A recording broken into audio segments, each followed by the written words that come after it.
Hello everyone, welcome to Wikipedia classes. So this is a video on basic MCQs related to sociology 10+2 exam. So जो आने वाला lecturer का exam है उसके related कुछ basic MCQs discuss करेंगे। बिल्कुल ही बेसिक जो कॉन्सेप्ट्स हैं और बेसिक बुक्स है सोशियोलॉजी से रिलेटेड उसके ऊपर ये जो MCQ सीरीज़ है ये स्टार्ट करी गई है। इनके PDFs मैंने ऑलरेडी ग्रुप में शेयर कर दिए हैं। किसी को भी ग्रुप अगर ज्वाइन करना तो वो डायरेक्टली मुझे मैसेज कर सकता है। मैं आपको नंबर डिस्क्रिप्शन में दे रहा हूँ, वहाँ पे आप DM कर सकते हैं। तो चलिए स्टार्ट करते हैं वीडियो एंड सी। पहला क्वेश्चन है, who develop the concept of ideal type. So you all know कि आइडियल टाइप का कॉन्सेप्ट जो है वो वेबर का है। मैक्स वेबर ने आइडियल टाइप का कॉन्सेप्ट दिया है। Then who wrote the book principles of sociology. तो प्रिंसिपल्स ऑफ सोशियोलॉजी करके बुक जो है वो हर्बर्ट स्पेंसर की है, ये भी आप ध्यान रखेंगे। Then who develop the term social fact.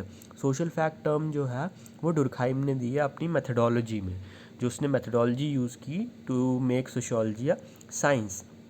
Then sociology deals with social stratification, social relationship, social process, all of the above. So you all know all of the above, सबके साथ deal करता है। Then the author of the Protestant ethic and the spirit of capitalism, ये renowned book है Max Weber की, जिसमें उसकी religion की थियोरी जो है वो दी गई है।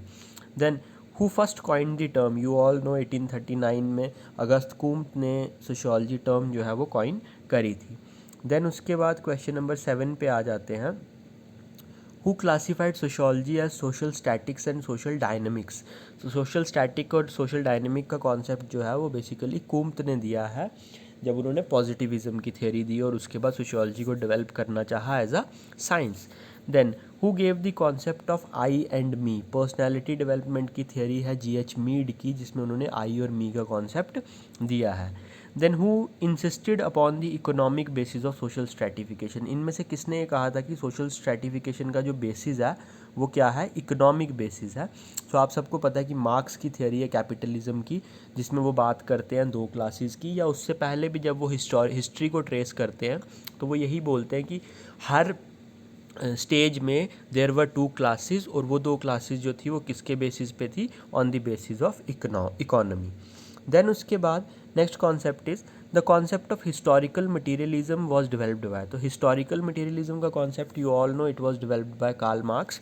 वो बोलता है कि हिस्ट्री में जितनी भी सोसाइटीज़ हुई हैं, सो एक बड़ी इंटरेस्टिंग लाइन है कार्ल मार्क्स की, that is the history of hitherto all societies is the history of class struggle. और वहाँ पे वो बोलता है कि जो मटीरियल बेसिस है that forms the basis of class struggle in history. Then sacred and profane का आइडिया किसने दिया। तो सैक्रेड एंड प्रोफेन का आइडिया जो है वो डुरखाइम का है, जब उन्होंने रिलीजन की थ्योरी दी, elementary forms of religious life 1912 में जो किताब लिखी गई है। Then who among the following is not associated with conflict theory. So इनमें से कौन से थिंकर हैं जो कॉन्फ्लिक्ट थियरी से रिलेटेड नहीं है। सो ये बहुत इंटरेस्टिंग है। देखिए कार्ल मार्क्स भी रिलेटेड है conflict theory, is considered as the father of conflict theory.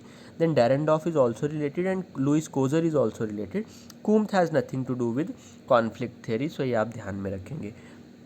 Then उसके बाद लुकिंग ग्लास सेल्फ का कॉन्सेप्ट किसका है, ये भी पर्सनैलिटी डेवलपमेंट की थियरी है, that has been given by CH Cooley, looking glass self. So बड़ी इंटरेस्टिंग लाइन है कूले की, I am not what you think I am, I am not what I think I am what I think you think I am. So ये line भी आप ध्यान में रखेंगे, ये CH कूले ने दी है। देन उसके बाद पैटर्न वेरिएबल क्या है। पैटर्न वेरिएबल का मतलब क्या है, देखो पैटर्न वेरिएबल का कॉन्सेप्ट जो है बेसिकली टैलकट पार्सन्स का है, जिसमें वो बात करते हैं कि एक इंडिविजुअल के पास there are certain choices in a situation, तो वो को कितनी चॉइसेस हैं वही बात करी गई है यहाँ पे। तो एक इंडिविजुअल के पास दो चॉइसेस होती हैं, ठीक है। सो ध्यान रखना पैटर्न वेरिएबल में देर आर बाइनरी चॉइसेस, दो चॉइसेस होती हैं।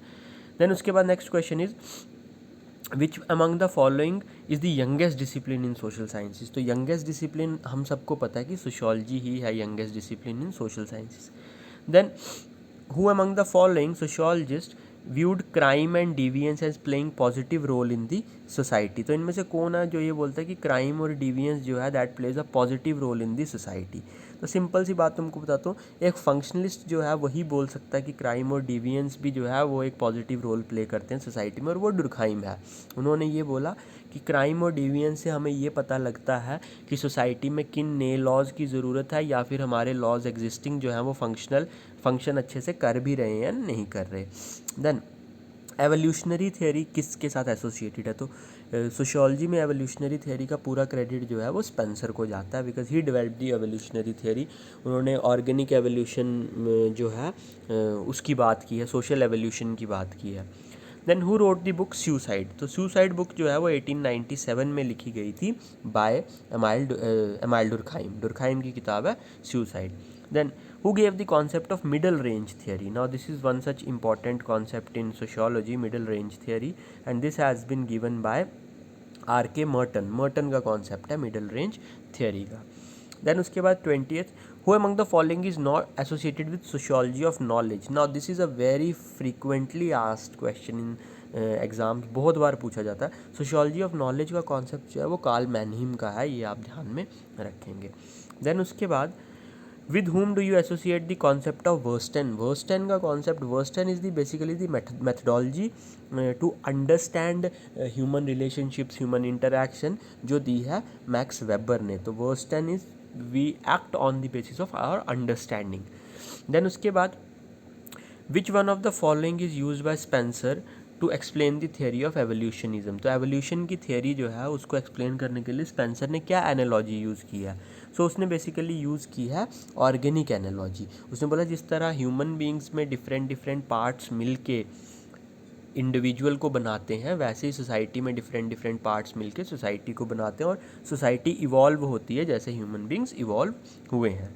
Then who among the following sociologist use Darwin's theory of evolution to study human being. जब भी ऐसा क्वेश्चन आए तो हमेशा ध्यान रखना स्पेंसर ने यूज़ किया है डार्विन का कॉन्सेप्ट। देन उसके बाद the concept of ICA was given by, तो ICA का कॉन्सेप्ट जो है वो किसने दिया है। ICA basically stands for imperatively coordinated association. So ये कॉन्सेप्ट जो है ये डेरेंडॉफ ने डेवलप किया अपनी थियोरी में। सो ये भी आप ध्यान में रखिएगा।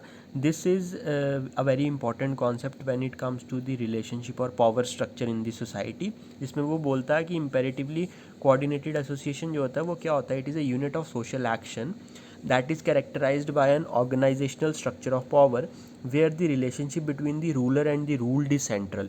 तो relationship between the ruler and the ruled वो सेंट्रल रिलेशनशिप होता है। और उसने बोला कि सोसाइटी जो है वो बड़े सारे इम्पेरेटिवली कोऑर्डिनेटेड एसोसिएशन से मिला के बनती है, ये डेरेंडॉफ का कॉन्सेप्ट है। Then which one is not associated with Mead की किताब का नाम ही है माइंड सेल्फ एंड सोसाइटी।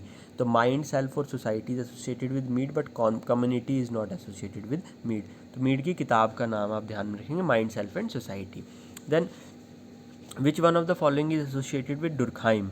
तो डुरखाइम के साथ कौन सा इसमें से एसोसिएटेड है। देखो जो सोशल एक्शन की थियोरी है वो वेबर की है, पॉजिटिव स्टेज जो है वो कूम्त ने दी है, आइडियल टाइप भी वेबर का है, mechanical solidarity along with organic solidarity and division of labour का कॉन्सेप्ट जो है वो डुरखाइम का है।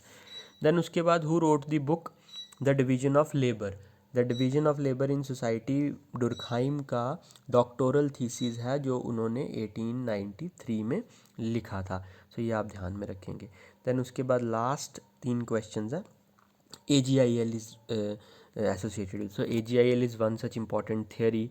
AGIL का पूरा concept has been given by Talcott Parsons, that is adaptation goal management. Then उसके बाद इंटीग्रेशन एंड लेटेंसी और पैटर्न मैनेजमेंट। सो ये पार्सन्स का कॉन्सेप्ट है।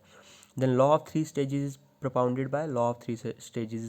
by Auguste Comte, theological state, metaphysical state and positive state. Then Weber's authority is classified into, तो weber ने कितने type की अथॉरिटी की बात की है ये आपको पता रहना चाहिए। So these were the 30 questions जो हमने डिस्कस किए। सॉरी मैं बता रहा था आपको authority. So Weber basically has talked about 3 types of authorities, first is traditional authority, then rational legal authority and charismatic authority. तो 3 तरह की अथॉरिटी की वेबर ने जो है वो बात की है। तो ये 30 क्वेश्चंस थे जो हमने डिस्कस किए इसमें। सो आई होप आपको कुछ नॉलेज ऐड हुई होगी। इसी तरह के वीडियोज़ और भी आएंगे और इसका PDF मैं शेयर कर रहा हूँ। एंड एक और चीज़ की सोशियोलॉजी के जो बेसिक क्वेश्चन हैं सारे प्रीवियस ईयर के क्वेश्चंस हैं जो डिफरेंट PSCs के एग्ज़ाम्स में आए हुए हैं। तो दे आर इंपॉर्टेंट क्वेश्चंस। तो आप इसको रिवाइज़ कीजिए। PDF किसी को चाहिए तो ग्रुप ज्वाइन कर सकता है, DM me at my number. तो फिर वहाँ से मैं आपको आगे का गाइड कर दूँगा। तो थैंक यू सो मच।